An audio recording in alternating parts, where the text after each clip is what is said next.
So our next tech chat is going to turn to Hong Kong, and I'd like to welcome to the stage Raymond Yip from Shopline here in Hong Kong.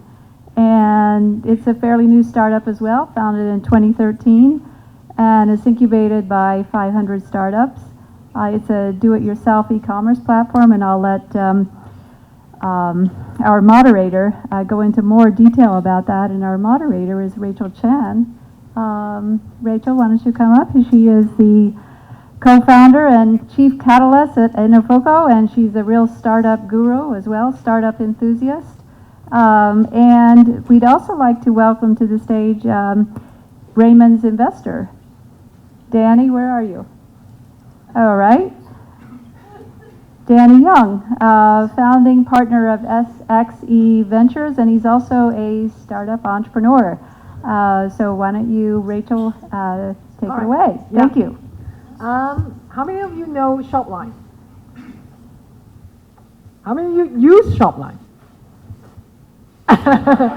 So Raymond, tell us briefly what Shopline is all about. Thanks for having me, first of all. So Shopline is an online platform that allows merchants in Asia to create their own e-commerce websites. If you had to think about some of the comparisons out there in the West, you would think of names like Shopify, BigCommerce, etc. What we're doing here is localizing this same kind of idea, but localizing it for markets in Asia.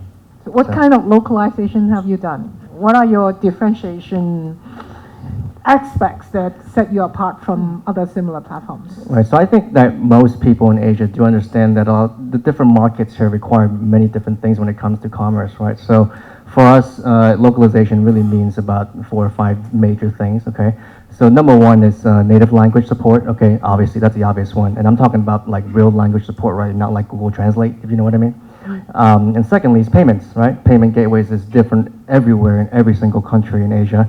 PayPal, yeah, sure, it's fine, but when you go to places like Taiwan, for example, as was mentioned earlier, Thailand, Philippines, everybody uses different things, right? You got cash and delivery, you got bank transfer, you got all these other things, right? So that's the second one, right? Thirdly is also fulfillment, right? How do people get their their goods to the buyer's hands? And probably just as important, last but not least, the customer service, right? So I mean, if you don't speak English, you're sitting in Thailand, you use Shopify because you were able to get a cousin to build it for you because he knows how to read English. But if you have some problems, then good luck getting support, right? So I think customer support also plays a big key part in localization of the product. Let me ask Danny. Can you introduce yourself? But you have to do it in 30 seconds because you have kind of a complicated life journey. You're a serial entrepreneur apart from your investor role. So just briefly, introduce yourself. My name is Danny Yeung, so investor in Shopline. My first business, I had a restaurant, so at 25 Hui Lao San in the U.S. I did hotel furniture after that. After hotel furniture, then I had YouBuy was acquired by Groupon. Now I was investing, got bored with investment. Now I'm in life sciences with a biotech company. Yeah. And then I also did KFit. Raymond, is Shopline your first startup? Yes, first one that I was truly serious about. Yes. What did you do before? I did many different things actually. I mean, I actually, in terms of my background, I've been working in big corporates, right? In banks. I was born in Hong Kong, but I was raised in New York City. Did the Lehman Brothers thing, did a Citibank thing, and then transferred here. And then ultimately I said, screw this, I'm going to do my own thing, right? So I was lucky enough to have met a couple of my co-founders at one of the co-working spaces a couple years back. And we got together and we said, oh, there's something to do here in e-commerce, in first and foremost in Hong Kong because we're here, but also just the region overall, right? So that's how we kind of transitioned. We'll talk more about your co-founders. How did you two find each other? Well, he's not my co-founder, first of all. We'll talk about that later. But how do you find, who actually took the initiative to? We connected with you through Raymond, I think, with Founder Startups. So Founder Startups was actually one of our first money in, I guess you could say, our first investment. We were part of the accelerator batch in San Francisco. This was actually a year ago, like right now, that we just came back from San Francisco. So. But I guess prior to that, we were already kind of reaching out to investors and trying to feel out the scene. One of the partners in 500 said, "Oh, you should meet this guy Yeah. named Danny. I He see. knows e-commerce and he's really smart." And so okay, Yeah. let's chat with him. So Yeah. And then after that, Raymond brought me to a bar. I got too drunk, and I was like, okay. I see. yes, I learned that's how business Well, is that's done the in Asia. trick, right? Get So, your investor drunk. what's your 500 startup experience? Is it worth it? Yeah, no. Apart from the cursing part. Yeah, right. No, David Thurg. No, I think it was a great experience. It's really, I always kind of liken it to sort of like a buffet, right? So you go there, everything is there. You just take what you need, right? So when you go, I mean, they don't really handhold you and everything you do. So they bring in a lot of heavy hitters in terms of talks, mentorship. Whether it be legal, fundraising, design, tech, and whatever it is, right? So it's helpful in terms of mentorship. Helpful in terms of networks. It's super strong. And of course, just like meeting people of really high caliber, Silicon Valley. I mean, there was this one Saturday morning during Accelerator, program that one of my co-founders said, "Oh, there's a designer who's going to come and do a talk," right? And I was like, whatever, it's another designer, it's fine, because I do the designs right for our company. So, and then I realized that the person who's going to come is actually the person who designed the Twitter fail whale. Yeah. So I was like, okay, maybe I should go listen to her. Yeah. Right? So it's like the level of expertise, the level of experience, and it's just mind blowing. I think so. Yeah. It was good, and also of course again the network is really strong in terms of founders, investors, and just globally. Yeah. Actually, maybe a question for both of you. Why did you choose Hong Kong? You could probably have a lot of other options. Even if you talk about Asia, you could be elsewhere. So why Hong Kong for you? Right. So, well, first of all, Shopline is not only in Hong Kong, Yeah. right? So we just started here because we live here. Yeah. I moved back from New York about 2010 because my parents were here. Yeah. So that's a whole different thing. I was Okay. still working at a big bank back then. But because we felt like actually, I mean, in 2013, I think the startup scene was just kind of about to take off, but not so much. So there was a lot of interest. There's a lot of people, trying to get into the startup scene and come up with new ideas. I think it was just a matter of timing, being able to find my co-founders, and it just kind of wasn't the right timing really. But again, the business itself is not solely in Hong Kong. For Danny, I know your business actually, again, is not really just Hong Kong based. Why did you choose Hong Kong then? So I moved here in 2010. I was living in the U.S. all my life. At that time, I think the great advantage of being in Hong Kong that we can learn. We can learn from the U.S., we can learn from Europe. And part of the reason why I moved to Hong Kong was at that time, Groupon just, they're not doing so well right now, right? Everyone saw the news last night. But in 2010, they were a $6 billion company. They just got $950 million in funding. I was like, wow, this is a great, awesome idea. Part of the reason they raised $950, I was like, hey, they must have to go internationally sometime. Such a huge raise at that time. So I was like, there's no way I could compete with Groupon in the US because they were such a big company already. So I chose Hong Kong. I never lived in Hong Kong before. So within a span of 1 month after finding out the business idea, I moved to Hong Kong. Then I started looking for my co-founders, and within 3 months, we were able to set up a company, and within then 6 months, we were acquired. So I don't think it's a normal process, but you can see how fast one company can scale if you have the right business model. Because I think when we launched in June 2010, by December 2010, we had 11 people. We were doing 1 million in sales on a monthly basis, right? So we were able to grow much faster. So anywhere in Asia, I feel we can learn from the West and then localize, and because they're not going to have people that are going to be able to come out and do it in a rapid time. Raymond, tell us more about Shopline, your current business. How big is Shopline now, and where are your major markets? Right. So when we first started, we were a team of 3 co-founders: me, Tony, and Fiona. 3 of you know one another before? Or? No, it was 3 of us, original founders, and then currently, I guess we'll fast forward 2.5 years, 2 years. Yeah. Going through 500 and all that good stuff. Right now, we are a team of about 26-ish, with an office in Taipei and also an office in Hong Kong. Which one is bigger? Hong Kong, yeah.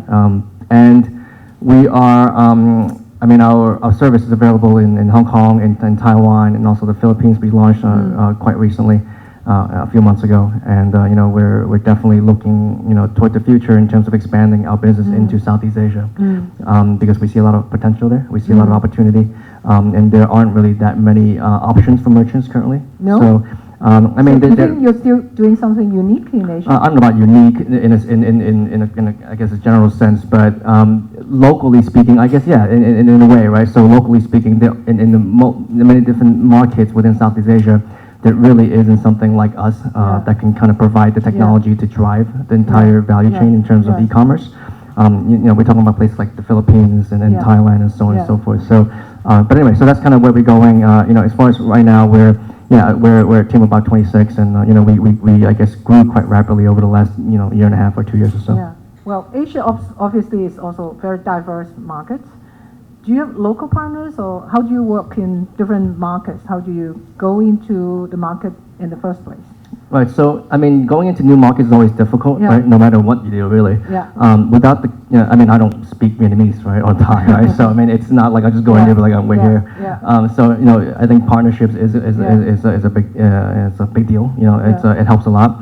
And in order to get to that, though, we were able to kind of get on board. I mean, obviously Danny is one of our early supporters, but we also have several other investors who are deeply rooted into Southeast Asia, whether it be Indonesia or Thailand or Singapore. So they come with a lot of networks, a lot of connects, a lot of sort of business relationships that we can leverage, so that we can actually go into a market in Thailand and be able to accelerate a little bit in terms of understanding the market, being able to build these kind of partnerships with the payment guys, with the logistics guys, with whatever it is, and the marketing guys, to be able to I guess round out our product better for that market sooner than if I was just to go in there ourselves. Well, in Hong Kong, I guess elsewhere as well, startup always say, oh, it's so difficult to get money. So how do you prove yourself? You don't really have any track record, and maybe I should ask Danny, what actually make you think that you could invest in him? I think again, from the earlier panel, he showed a lot of passion in terms of what he was doing. So from my perspective, I was looking, what did he give up to do this, right? So can you go back to something is like, how much did he risk, right? And at the same time, looking at his team, so basically one thing that I did, he had live chat on his website, so it was like 1 a.m. So I live chatted him, say, someone actually responded to me, right? And then we had a full-on conversation. So the trick is you have to stay up late, right? No, it's not. It's just because as a startup, I've been there myself. I know how hard it takes, because there's really no work-life balance initially. You're working 18, 20 hours, so it's like, hey, this team, there were 3-4 people team, and they were doing a lot for just being a small size. And certainly, I think once I committed, I also introduced 2 other investors to him, which also basically also invested. So I think that's kind of entrepreneurs. You find good value investors, they will also introduce you to other, because all investors know each other, right? Yeah. So it's like everyone knows here. So it's like if I tell them, it's much easier when they have a investor introduction. Yeah. What's your next milestone? Well, right now, in terms of what I was saying earlier, we do want to look toward other markets, right? So, I think currently our business is probably around 60% Taiwan, actually, and then Hong Kong and Philippines and so on and so forth. But we are looking at, again, places like Thailand, places like Indonesia as big opportunities for us.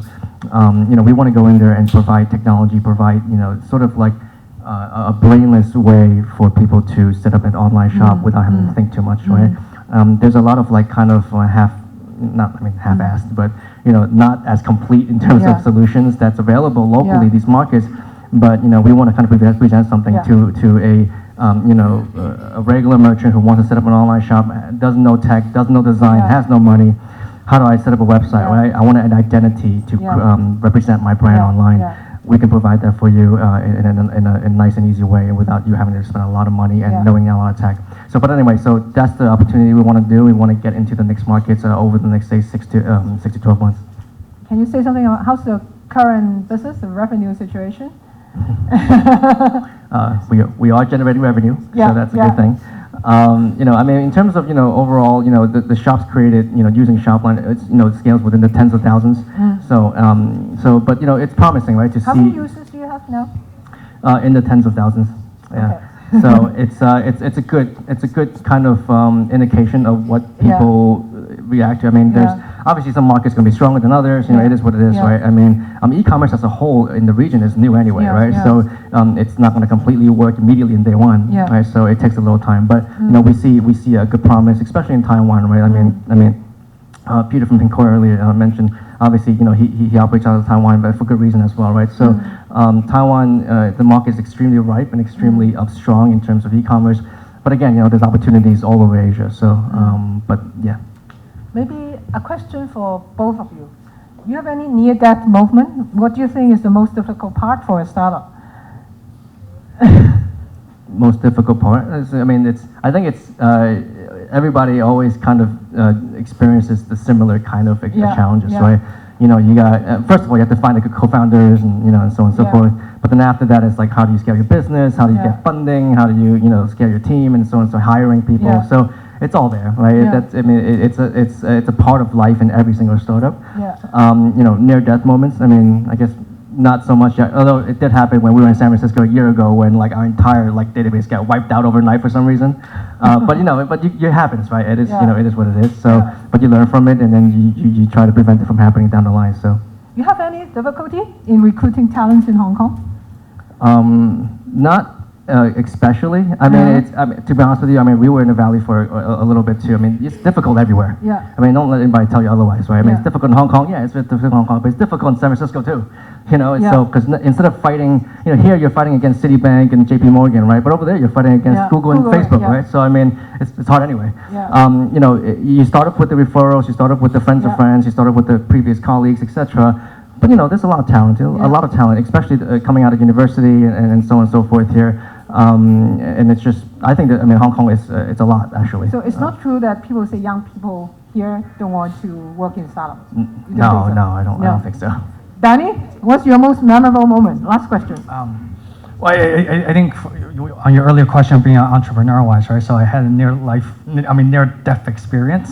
So this was back when I was doing my hotel furniture business. So for 10 months, I couldn't get any orders. So I was like eating ramen every single day. It was really, really miserable. And I was able to land a meeting with MGM, co-called, got a meeting with MGM. So it was like big company. I was only like a one-person company at that time. And then a meeting with director of purchasing. So what I did was as a startup, you have to be creative. There's no other way. You have to be nimble and creative. So I was like, I wasn't about to go to Las Vegas, meet director of purchasing by myself. So at that time, I had my girlfriend and my best friend pretend they were my employees. I gave them business cards. I gave them everything, briefcases. They came up to me in my meeting. I was like, hey, this is my blah, blah, blah. She takes care of this. She takes care of this. Then afterwards, the meeting, I would email them. And I would email them saying, hey, please get back to this person. So I would create fake email accounts for these two people too. So because as a startup, you have to be creative. I mean, you hear from a lot of these major companies, because nobody wants to work with a startup. All right, I mean, think about it, right? Nobody really wants, you have to prove your traction. So as advice, you have to be creative. How do you reach out to the other side? So, the more creative you are, the more you can gain business. Okay, good. Thank you very much, Rachel, Raymond, and Danny.